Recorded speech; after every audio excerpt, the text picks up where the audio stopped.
18వ కీర్తన 26వ మాటను చదువుకుందాం. దేవుని పేరట వచ్చువాడు ఆశీర్వాదము నొందునుగాక. దేవుడు తన మందిరములో నుండి మిమ్మును దీవించుచున్నాడు. చప్పట్లు కొట్టి కూడా మహింపరచొచ్చు, గట్టిగా కూడా మనం మహింపరచొచ్చు, స్తోత్రం గట్టిగా చెల్లించవచ్చు. యెహోవా పేరట వచ్చేవాడు. ఎవరి పేరట వచ్చేవాడు? యెహోవా పేరట వచ్చేవాడు. దేవుని మందిరమునకు వచ్చేవాడు. దేవుని మందిరములు గడిపేవాడు.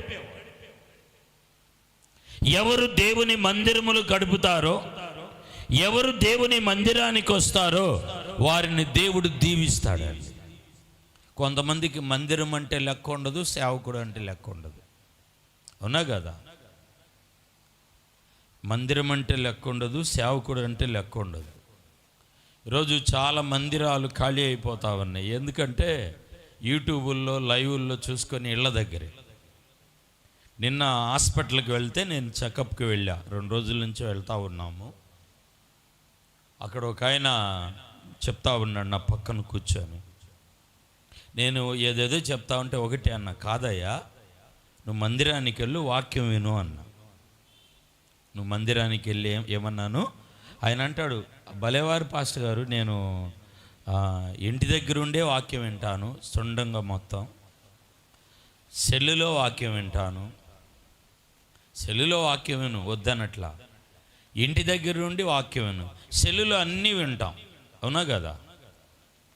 సెల్లులో అన్నీ రోత మాటలు, రోత అన్నీ వస్తాయి. సరే, వాక్యం కూడా వింటాం, మంచిదే కాదనట్లా. ఎక్కువగా సెల్లులో నువ్వు ఎక్కడో కూర్చొని కాదు, మందిరములోకి వచ్చి వాక్యం వినాలి. మందిరములో మనం ఏం చేయాలండి?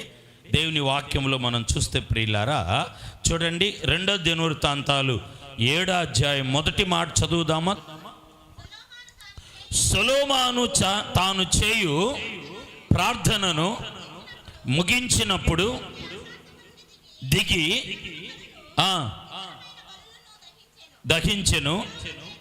దేవుని యొక్క తేజస్సు మందిరము నిండా ఉండెను. స్తోత్ర. దేవుని తేజస్సు అంటే దేవుని తేజస్సులో నుండి ఆయన కార్యాలు ప్రారంభిస్తారు. దేవుని మందిరములు గడిపితే, దేవుని మందిరానికి మనం వస్తే, దేవుని మందిరములు పరిచర్య చేస్తే, దేవుని మందిరాన్ని మనం వెంబడిస్తే ఆ మందిరములో తేజస్సు దిగుతుంది. ఆ తేజస్సులో నుండి మనకేమి పొందుకుంటామంటే ప్రియులారా, ఆశీర్వాదాలు పొందుతాం. అక్కడ అన్నాడు కదా, యెహోవా తన మందిరములో నుండి మిమ్మును దీవించుచున్నాడు. ఎన్ని సందర్భాల్లో మందిరం మీద అలిగాము, మందిరానికి రాకుండా ఆగిపోయాము, అవునా కదా? చాలామంది మందిరానికి రారు, మందిరంలో గడపరు. దేవుని వాక్యం అంటుంది ప్రియులారా, ఎవరైతే నా మందిరానికి వస్తారో, ఎవరైతే నా మందిరంలో నిలబడతారో, ఎవరైతే నా మందిరాన్ని వెంబడిస్తారో వారికి మందిరములో ఏముంటుందంటే తేజస్సు ఉంటుంది. మోషే మీదకి తేజస్సు దిగినప్పుడు మోషే ముఖాన్ని ఎవరు చూడలేకపోయారు. నీ మీద తేజస్సు దిగినప్పుడు దరిద్రత ఉండదు, నీకు లేమి ఉండదు, నీకు నష్టం కలగదు, నీ ఇంట్లో గొడవలు ఉండవు, నీ ఇంట్లో తొందరలు ఉండవు, నీ ఇంట్లో బలహీనతలు ఉండవు, నీ ఇంట్లో ఆటుపోట్లు ఉండవు, నీ ఇంట్లో అపజయాలు ఉండవు. దేవుని వాక్యములో రాయబడుతున్న మాట, మందిరములో తేజస్సు. ఈ మందిరాన్ని గూర్చి మనం చూస్తే కీర్తన 52:8 అంటాడు, ఒకటి మందిరమునకు వచ్చినప్పుడు, మందిరములో గడిపినప్పుడు మనము దీవించబడతాం, ఆశీర్వదింపబడతాం. మందిరానికి రాకుండా, మందిరానికి అంటగట్టకుండా నీవు ఆశీర్వదింపబడాలంటుండ్రు. యెహోవా పేరట వచ్చువాడు మందిరములో గడుపువాడు అన్నాడు. స్తోత్ర స్తోత్ర. మందిరములో గడుపువానికి ఏముంటుందంటే ప్రియులారా, వాక్యంలో తేజస్సుతో నింపబడతాడు. తేజస్సుతో నింపబడిన వాళ్ళు ఇక్కడ అంటాడు బైబిల్లో, మందిరములో పచ్చని ఒలీవ మొక్క వలె అంటాడు. నీ ఇల్లు పచ్చగా లేదంటే ఒలివ మొక్క వలె లేదంటే మందిరంలో నువ్వు లేవు. అక్కడ అంటాడు 52:8, నేనైతే నా దేవుని మందిరములో పచ్చని ఒలివ మొక్క వలె. స్తోత్ర. ప్రియులారా, నువ్వు మందిరానికి వచ్చినట్లయితే నీ కుటుంబాన్ని, నీ బిడ్డలని, మనవ సంతానాన్ని దేవుడు పచ్చని ఒలివ చెట్టు వలె ఉంచుతాడు. పచ్చని ఒలివ చెట్టు. మరొక మాట కూడా రాస్తాడు మందిరములో. ప్రియులారా, 92 కీర్తన 13లో మందిరములో నాటబడిన వారై అంటాడు. మనము నాటబడినది బాగుండిద్దా, పెళ్ళగిచ్చింది బాగుండిద్దా? అందరు చెప్పాలి అమ్మా. మనం మందిరములో నాటబడ్డాం. దేవుని వాక్యములో చూస్తున్నాం ప్రియులారా, మందిరములో ఆశీర్వాదము.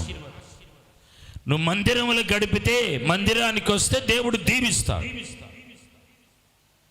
మందిరానికి రాకపోతే దేవుని దీవెన ఎలా కలుగుతుంది?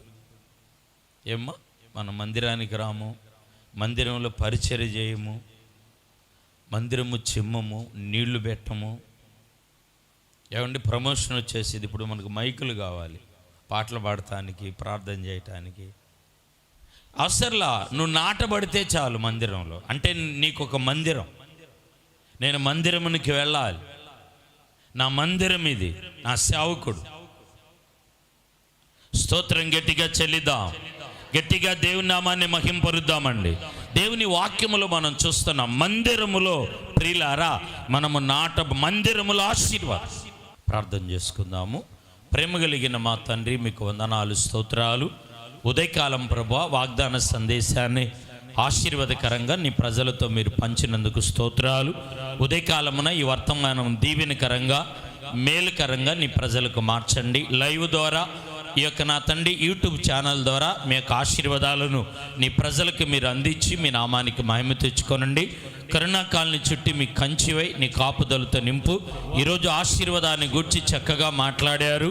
మీరిచ్చే ఆశీర్వాదం ఐశ్వర్యం ఇస్తుంది. కాబట్టి మందిరానికి వచ్చినప్పుడు, ప్రార్థన చేసినప్పుడు తండ్రి మీకు వందనాలు, స్తోత్రాలయ్యా. నీ సన్నిధిలో మేము గుప్పిలు విప్పినప్పుడు మీరు దీవిస్తానని మాట్లాడారు ప్రభువా.